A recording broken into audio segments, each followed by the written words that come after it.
बिहार में बढ़ती सियासी सरगर्मियों के बीच कांग्रेस पार्टी ने प्रत्याशियों की एक और सूची जारी की है।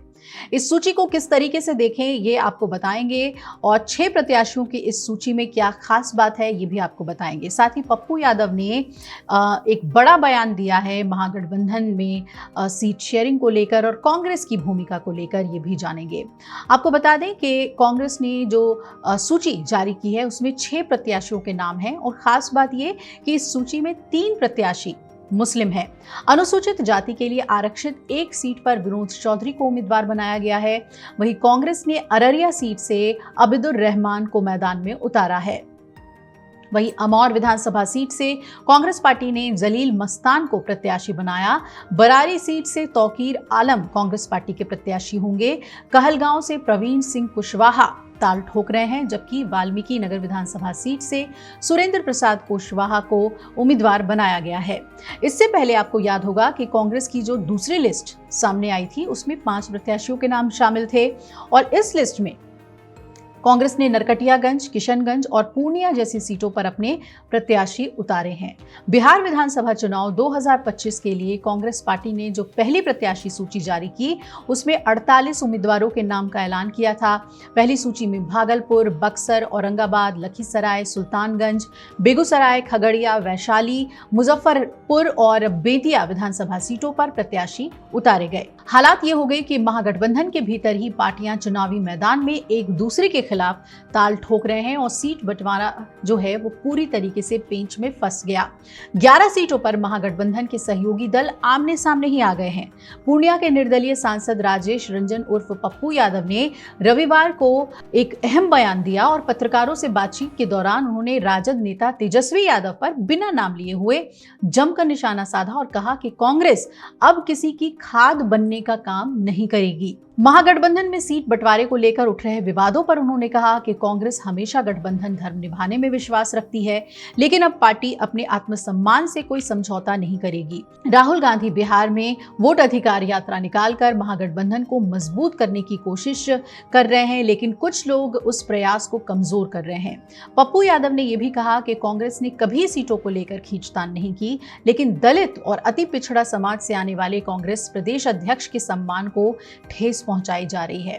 तेजस्वी यादव पर परोक्ष हमला करते हुए उन्होंने कहा कि जब कांग्रेस फारबिसगंज सीट से अति पिछड़ी जाति के उम्मीदवार को टिकट देती है तो धनबल और बाहुबल वाले उम्मीदवार उतारकर उनका अपमान किया जा रहा है।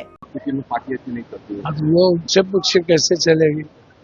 ये 12 जगह कैंडिडेट उतार दिया गया डबल, इससे गठबंधन चलती है? हाँ, क्षमता क्यों नहीं है बोलने की? कांग्रेस को निर्णय लेना चाहिए। अभी भी युवा अध्यक्ष के सीट पर किसी बड़े ठेकेदार को दे दिया, ललन जी के सीट पर आरजेडी ने सुबह, और कहलगांव के सीट के चलते उन्होंने सारे सीटों पर दे दिया, अत्यंत पिछड़ी जाति पर, दलितों पर। बाहर ऐसे चलेगा क्या? जिस तरीके से टिकट बांटा गया है ये बिल्कुल गलत है। अब आपको बता दें कि महागठबंधन में से 6 सीटों पर आरजेडी कांग्रेस, 3 सीटों पर सीपीआई कांग्रेस और 2 सीटों पर आरजेडी वीआईपी आमने सामने हैं और दूसरे चरण के मतदान के लिए नामांकन प्रक्रिया सोमवार को खत्म हो गई, 19 अक्टूबर को, और साथ ही एक दूसरे की सीट पर दावा करने के कारण आरजेडी और कांग्रेस के नेताओं में बातचीत भी बंद है। आरजेडी लगातार अपने उम्मीदवारों को सिंबल बांट रही है। बिहार कांग्रेस के अध्यक्ष राजेश राम के खिलाफ तो कुटुंबा सीट पर आरजेडी ने सुरेश पासवान को उतार दिया। राजेश राम ने यहां तक कह दिया कि तेजस्वी यादव गठबंधन के समझौते के खिलाफ काम कर रहे हैं और दलितों के प्रतिनिधित्व को कमजोर कर रहे हैं। आरजेडी के अनुसार उसने दिनारा, डिहरी, सासाराम, नवीनगर, नोह, रफीगंज, टिकारी, नवादा, रजौली, रुन्नी सैदपुर, सुरसंड और बाजपट्टी सीट पर उम्मीदवारों को सिंबल नहीं सौंपा है। डिहरी और सासाराम सीट पर कांग्रेस और आरजेडी दोनों ही दावा कर रही है। कहलगांव, वैशाली, लालगंज, सिकंदरा, कुटुंबा और वारसलीगंज सीट ऐसे हैं जहां आरजेडी और कांग्रेस आमने सामने आ गई है। वहीं बेगूसराय जिले के बछवाड़ा सीट से कांग्रेस और सीपीआई दोनों के उम्मीदवार चुनावी मैदान में हैं और इस सीट की वजह से सीपीआई ने रोसड़ा, बिहार शरीफ और राजा पाकड़ से भी अपने उम्मीदवार उतार दिए हैं। उसी तरह तारापुर और चैनपुर सीट से वीआईपी और आरजेडी के उम्मीदवार आमने सामने हैं। चैनपुर सीट से आरजेडी ने 2 दिन पहले बृजकिशोर बिंदु को सिंबल सौंपा, जिसके बाद वीआईपी ने भी अपने प्रदेश अध्यक्ष बाल गोविंद बिंद को यहां का प्रत्याशी बना दिया। महागठबंधन के कोई नेता खुलकर इस मुद्दे पर तो कुछ नहीं बोल रहे। इस वजह से घटक दल के कार्यकर्ताओं में असमंजस की स्थिति भी बनी हुई है। अब देखना है कि जिस तरीके से कांग्रेस लिस्ट आउट कर रही है, कई सीटों पर आमने सामने है राजद के साथ, इसका कितना नुकसान चुनाव में उठाना पड़ता है दोनों ही पार्टियों को।